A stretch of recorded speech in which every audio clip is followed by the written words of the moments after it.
మీ ప్రశ్నకు దేవుని సమాధానం అనే ఈ కార్యక్రమం ద్వారా సమాధానం చెప్పాలంటే బైబిల్ తెలిసిన పండితుడై ఉండాలని, పిహెచ్డి చేసిన వారై ఉండాలని మనం అనుకుంటూ ఉంటాం.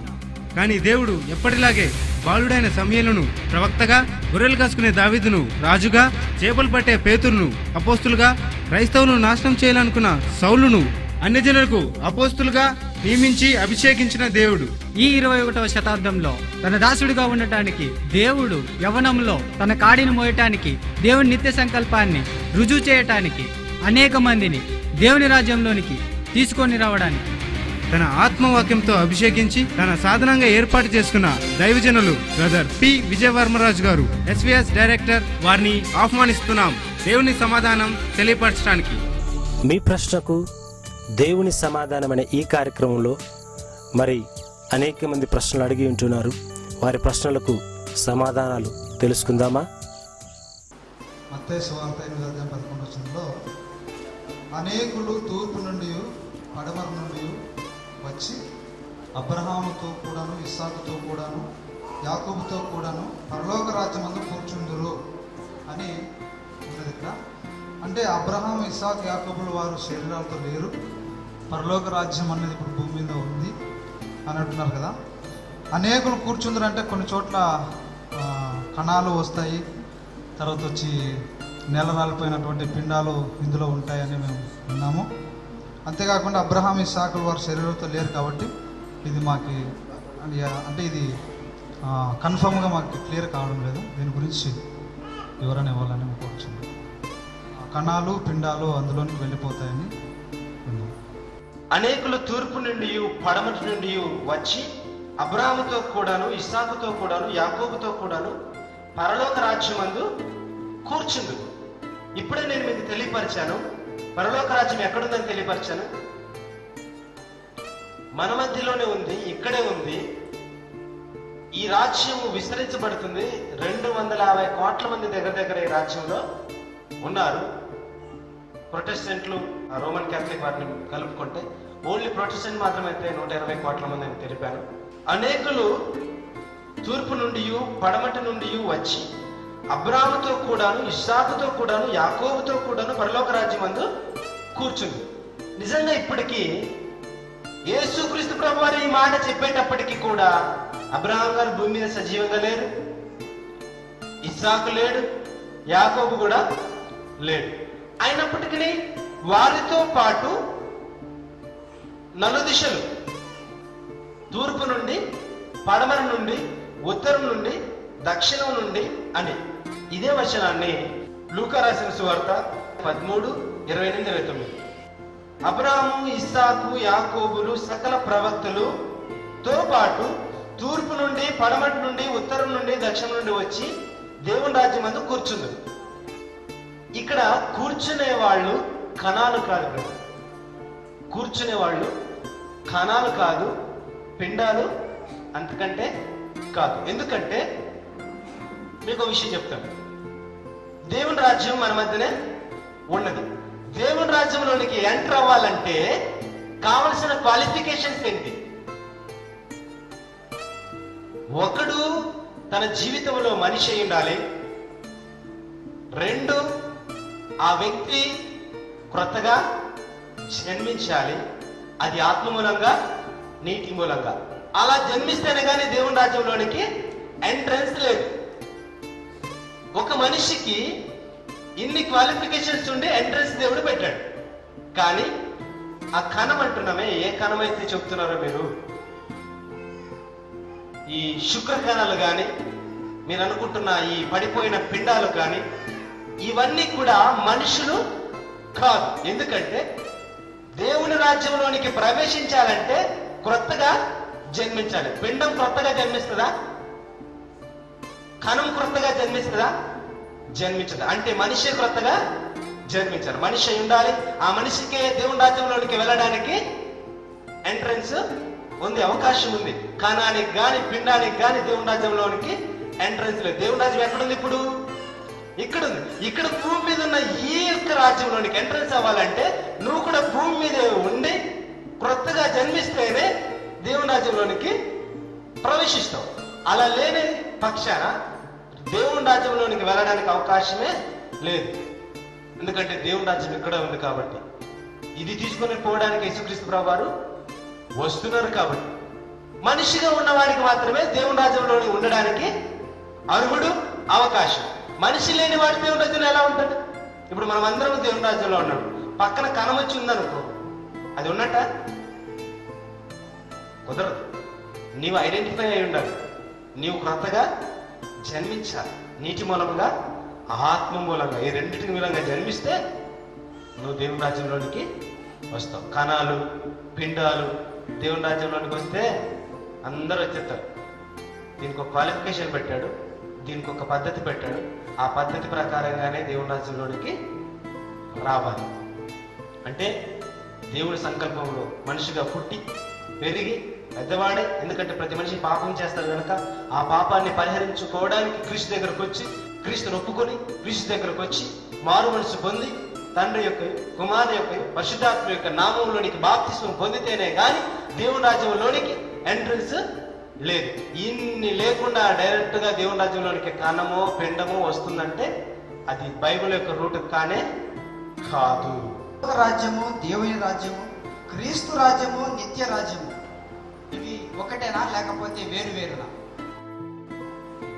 దేవుని రాజ్యం మనం ఏం రాసుకున్నాం అంటే పరలోక రాజ్య మర్మాలని మనం రాసాం.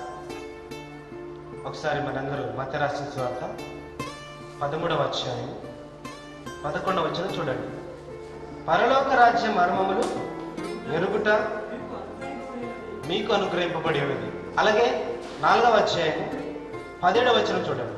యేసుక్రీస్తు ప్రభువు వారు మాట్లాడుతున్న మాట, పరలోక రాజ్యము సమీపించి ఉన్నది గనుక మారు మనస్సు పొందుడని చెప్పుచూ ప్రకటింప మొదలు పెట్టాను. అప్పటి నుండి యేసుక్రీస్తు ప్రభువు వారు పరలోక రాజ్యం సమీపించి ఉన్నది, మారు మనస్సు పొందండి అని చెప్తున్నాడు. దేవుని రాజ్యము పరలోక రాజ్యము రెండు ఒకటే.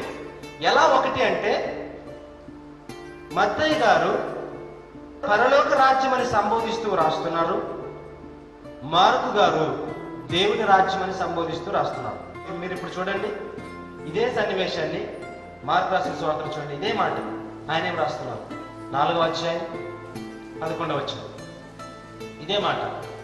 అందుకు ఆయన దేవుని రాజ్య మర్మమును తెలుసుకొనుట మీకు అనుగ్రహింపబడి ఉన్నది. చూస్తారా, అక్కడ పరలోక రాజ్య మర్మం ఎరుగుట మీకు అనుగ్రహింపబడి ఉన్నది అంటున్నాడు. అదే సన్నివేశాన్ని మార్కు గారు రాస్తే ఏమంటున్నారంటే, దేవుని రాజ్య మర్మం ఎరుగుట మీకు అనుగ్రహింపబడి ఉన్నది అంటున్నాడు. రెండు సన్నివేశాలు ఒకటే. ఒకటి మత్తయి గారు రాశారు, ఒకటేమో మార్కు గారు రాశారు. అలాగే లూకా రాసిన సువార్తలో కూడా మీరు చూస్తే 8వ అధ్యాయం 10వ వచనం ఇదే సన్నివేశం ఉంటుంది.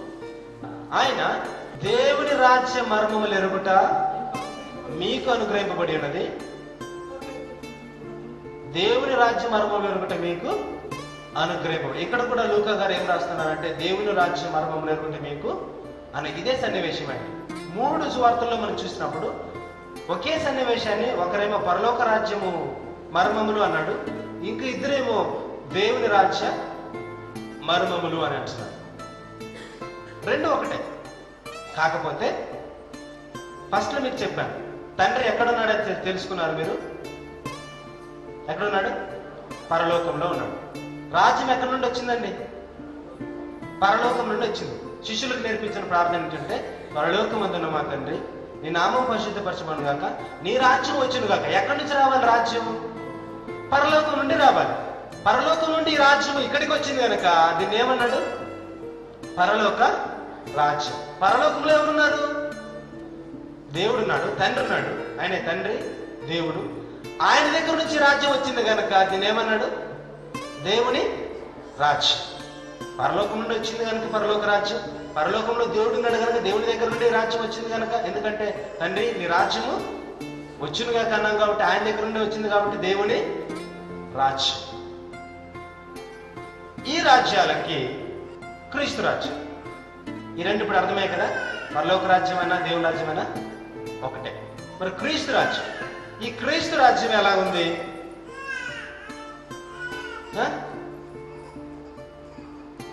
రాజ్యానికి అధిపతి ఎవరని తెలుసుకున్నాం మనం. రాజ్యం ఎవరిదే? తండ్రి అయిన దేవుందే. కిందకు పంపించాడా? రాజ్యము దేవుడు కిందకు పంపించేస్తాడు. మరి రాజ్యం ఇక్కడ ఉంది, మంచిదే. ఈ రాజ్యానికి రాజు ఎవరు? ఏమని తెలుసుకున్నాం మనం కదా? చూడండి ఒకసారి లూకా రాసిన సువార్త 19వ అధ్యాయం 38వ వచనం. ప్రభు పేరట వచ్చు రాజు స్తుతింపబడును గాక. ఎవరి పేరట వస్తున్నాడు ఆయన? ప్రభు పేరట. అంటే ఇక్కడ ప్రభు అంటే దేవుడు అనే అర్థం. ఇక్కడ ప్రభువుని దేవుణ్ణి ప్రభువుతో పోలుస్తున్నాడు.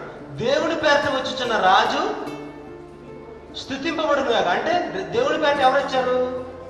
యేసుక్రీస్తు ప్రభు వారు వచ్చారు. ఆయన పేరట వస్తున్నాడు కనుక ఈయన పేరు యేసుక్రీస్తు. యేసు అంటే రక్షకుడు, క్రీస్తు అంటే అభిషేకుడు. అభిషేకింపబడిన వాడు యేసుక్రీస్తు ప్రభు. యేసుక్రీస్తు వారు అభిషేకింపబడిన వాడు.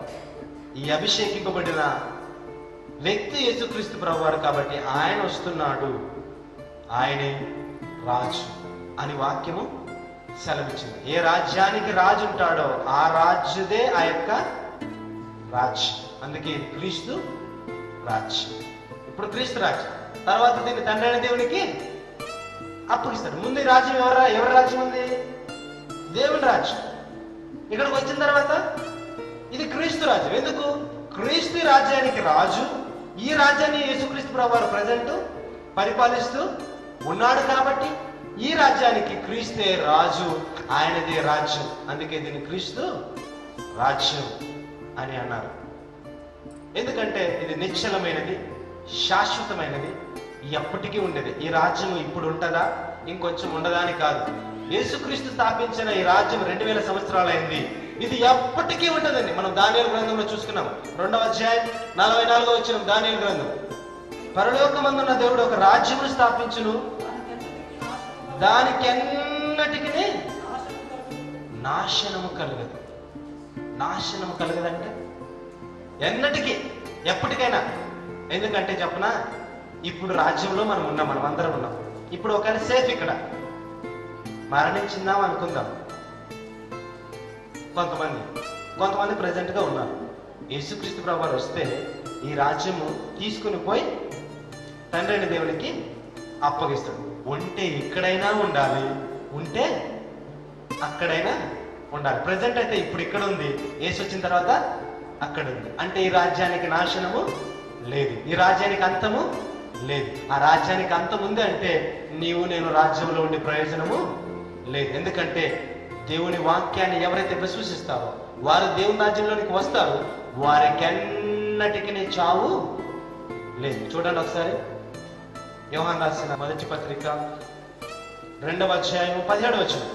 లోకమును దాని ఆశయు గతించిపోతున్నది, గాని దేవుని చిత్తమును జరిగించువాడు నిరంతరమును. ఎవరైతే దేవుని చిత్తాన్ని జరిగిస్తారో వారు నిరంతరము నిలుస్తారు. ఇక్కడ ఉన్నంత వరకు దేవుని రాజ్యంలో ఉంటాడు.